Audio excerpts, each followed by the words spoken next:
Before starting my conversation with the Nigerian people this hour, please permit me to share briefly the contents of an intriguing exchange between an African and an American on board a flight to Boston, United States. The white American said to the African, "Let's, for a moment, put our skin pigmentations, this black and white crap aside. Tell me, my friend, what is the difference between you and me?" Absolutely none, the American responds to his own question. Scientists in the Human Genome Project have proved that you and I are 99.9% the same. All white, Asian, Latino, and black people on this aircraft are the same. And yet I feel superior, he smiled. Every white person on this plane feels superior to a black person. The white guy who picks up garbage, the homeless white trash on drugs, feels superior to you no matter his status or education. That's not a nice thing to say. The African protested, but the American continued anyway. You see, poor and uneducated Africans are the most hardworking people on earth, said the American. I saw them in Lusaka markets and on the street of Nairobi selling merchandise. I saw them in villages toiling away. I saw women crushing stones to sell, and I wept.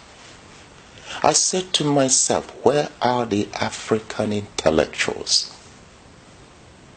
Are the African engineers so insensitive they cannot invent a simple stone crusher or a simple water filter to purify well water for those poor villages? Or sort out the drainage system to make biogas or reverse purification systems? Oh, are you telling me that after 37 years or more of independence, your university school of engineering has not produced a scientist or an engineer who can make simple small machines for mass usage? And you fly into Boston with me, and all of you Africans in the diaspora are just as lazy and apathetic to their country. You are here calling yourselves graduates, researchers, and scientists, and fast at articulating your credentials once asked. I'm a PhD, I'm a doctor, and so forth and so on. Look, as long as you are dependent on my plane, I shall feel superior, and you, my friend, shall remain inferior. How about that? The African wept. Well, you who is watching me now, are you shocked, moved, or indifferent over this true story? Let me tell you. It is a persistent observation in Scripture that God seldom uses foreigners to liberate a nation or people in captivity. And it has never been with more than one person each time he decides to do so. Look, most times the liberation comes from a capable, concerned, and chosen citizen domiciled in a foreign land, a distance away from the country and people in bondage.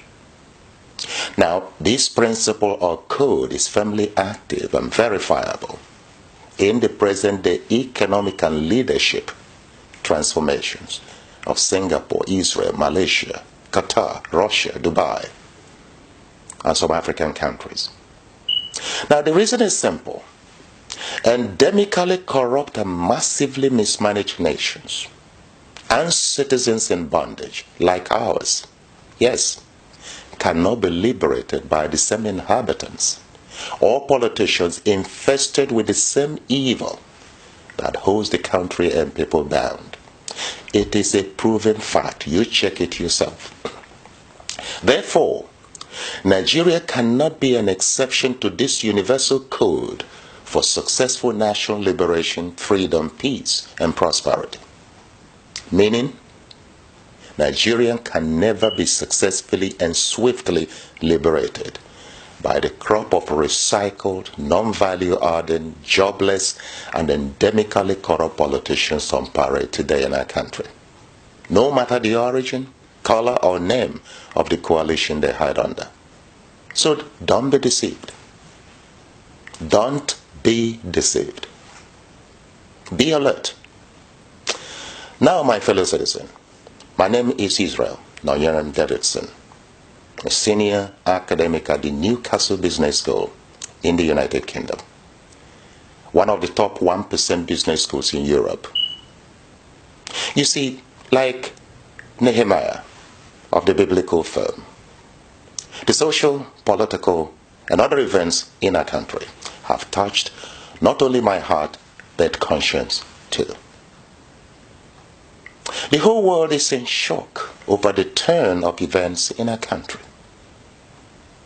These have far-reaching implications, particularly in conditioning the world's view of Nigerians and the black race in general. Look, the reason for our economic and political states today, or why other races continue to feel superior despite our intellectual and other capabilities, are not too complex to figure out. For example, recently, Associate Professor Chono raised major concerns about the makeup of the Nigerian political arena and leadership. I quote, "In Nigeria, it is easier for dropouts, the incompetent, inexperienced, corrupt, and men of illegitimate and unmerited wealth to secure government appointments and political power." Unquote. Consequently, our politicians are acutely sick, S-I-C, meaning selfish, incompetent, and corrupt. A cocktail of these three evils delivers nothing but a failed state, a failed state. Now watch this. For their incompetence, insensitivity to the plight of the average Nigerian, and lack of patriotism, they compensate themselves with extremely generous salaries and pension scheme beyond the reach of leaders of free and prosperous economies like the US, UK, China, Singapore, and Dubai. You remain silent, suffering and smiling. Why? Now let me give you some statistics that might shake you. In a recent statement in the Guardian News, ML Sanusi Lamido drew the attention of the nation to the outrageous salary scale of our legislators. I quote, "A senator receives 36 million naira monthly. At this rate, half the monthly salaries of all the 109 current senators will provide gainful employment to more than 21,000 Nigerians at a monthly salary of 90,000 naira each. A member of the House of Representatives receives 25 million naira monthly. Nigeria has 360 members in the House of Representatives. Half of their salaries can employ more than 48,000 Nigerians who can live comfortably at over 90,000 naira monthly." Unquote. Here's additional information. According to former Governor Peter Obi, I quote, "None of you knows what a governor earns. Quote me anywhere. It is something you can't imagine." Unquote. Look, in the current economic climate, this is not only daylight robbery, but also an unpardonable injustice that must be corrected urgently, with your help. You may have noticed recently how these politicians are wasting millions of naira and other currencies on marrying each other to protect their ruling class. Erection of churches, mosques, and worthless sculptures of foreign heads of state. They even have the audacity to televise these lavish weddings as though royalty or a national event. Though shocked and angry, you remain silent. Why? Other politicians are empowering their youth with goats, tea skills, and wheelbarrows, while leaders of Dubai, Saudi Arabia, and Kuwait are fortifying the future of generations through investment in education, technology, infrastructure, and tourism. Meanwhile, these same Nigerian politicians have their children in Europe and America empowered not with goats, tea skills, or wheelbarrows, but world-class education and proceeds of corruption. Wow, what a country. Now, though concerned, we only express our anger and frustration on social media. And the next day, it is business as usual. Meanwhile, Nigerian civil servants and pensioners remain unpaid for months. Educational institutions and hospitals are massively underfunded. And Nigerians are paying with their lives every day. The insensitivity of Nigerian politicians is beyond reason and boundaries. For example, in a recent press statement, President Obasanjo lamented, I quote, "And it is a sad symptom of insensitivity and callousness that some governors, a day after 73 victims were being buried in a mass grave in Benue State, without condolence, were jubilantly endorsing President Buhari for a second term. The timing was unfortunate," unquote. Yet we remain silent. In the meantime, corruption and lack of accountability continue unabated. For example, according to the federal government, Nigerian agencies comprising Department of Customs, Nigerian Ports Authority, and Federal Inland Revenue Services generated 3.9 trillion naira in 2017, in addition to 10 trillion naira from oil and gas. In the same period, crude oil price increased from $27 to $70 per barrel. Production increased from 800,000 barrels per day to 2 million per day, a 150% growth. In 2017, EFCC recovered more than 437 billion naira made up of foreign and local currencies. Now, as at the end of 2016 fiscal year, EFCC had recovered over 400 trillion naira loot. Yet, according to Pastor Tunde Bakri, if you really know the truth, how much we owe as a nation, you will cry for this and future generation. You will cry for yourself. PDP borrowed 6 trillion naira in 16 years. APC has borrowed 11 trillion naira in 3 years. Now, here is the irony. Here's the irony. Despite these colossal amounts, borrowed, recovered, or earned, our nation is unable to fund 8.6 trillion naira budget for 2018 without resorting to further borrowing. Yet, the Senate remains impotent. The House of Assembly is silent and sleeping. And the Nigerian people act hypnotized. What a people, what a nation. Do you still wonder why some races continue to feel superior? And their embassies and governments treat Nigerian citizens and government as assholes. Today, the corruption level in our country has degenerated to bizarre tales of rats, monkeys, and snakes, swallowing millions of naira. You have grass-cutting fraud in millions of naira, award of billions of dollar contracts without due process, and warehousing of money in different countries at different locations, all with no deterrent penalties. We remain silent and instead prefer to flood foreign embassies with visa applications for access to their homeland. Why? Why? According to the latest World Bank report, Nigeria suffers from persistent acute poverty and now ranks as one of the poorest countries in the world.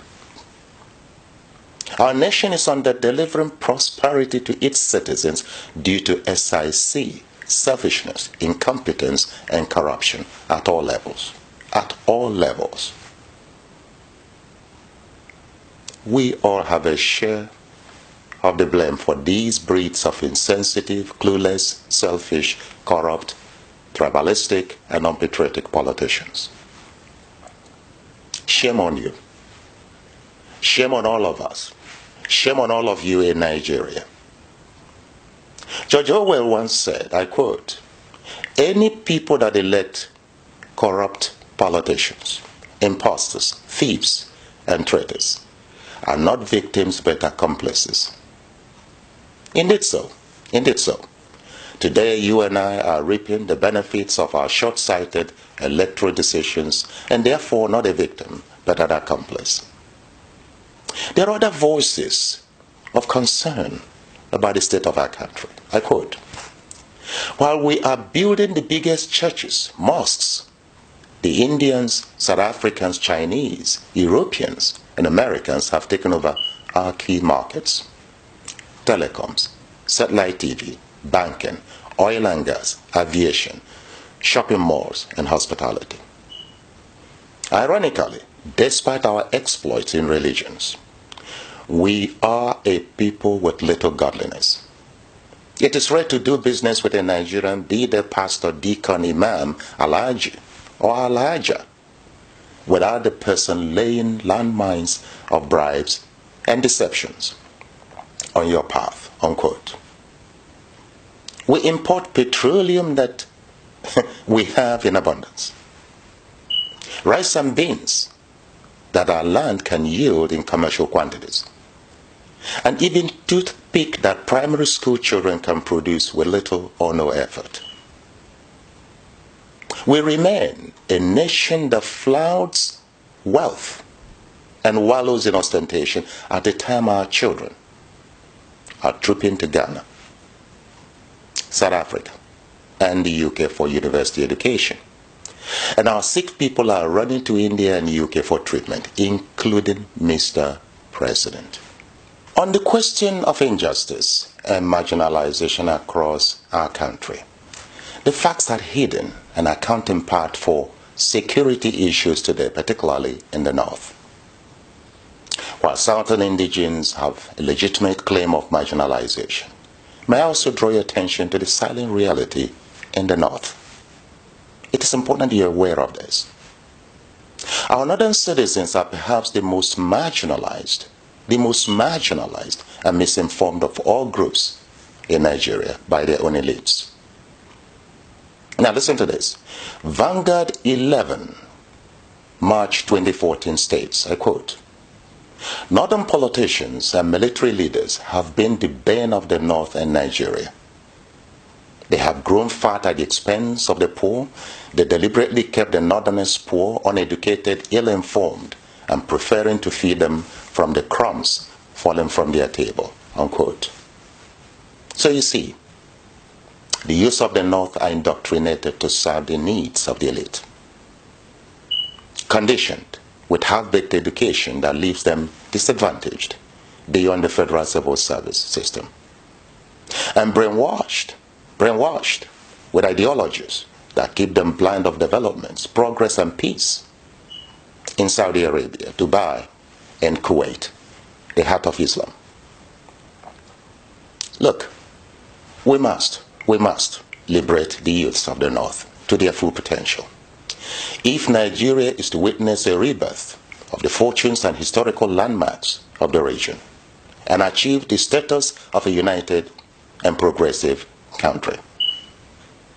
Indeed, we must. Well, on education, let me say this briefly. The quality of our education system generally has deteriorated considerably. I'm sure you know that. In most Nigerian universities, we now have what the human rights lawyer, Mr. Femi Falana, rightly defines as Yahoo professors. Yes, indeed. Here's an example. In a recent world ranking of universities, only one Nigerian institution made it to the first 1,000. Even then, it ranked number 801 position. 801. Now, as Chris Hedges observed, I quote, "We now live in a nation where doctors destroy health.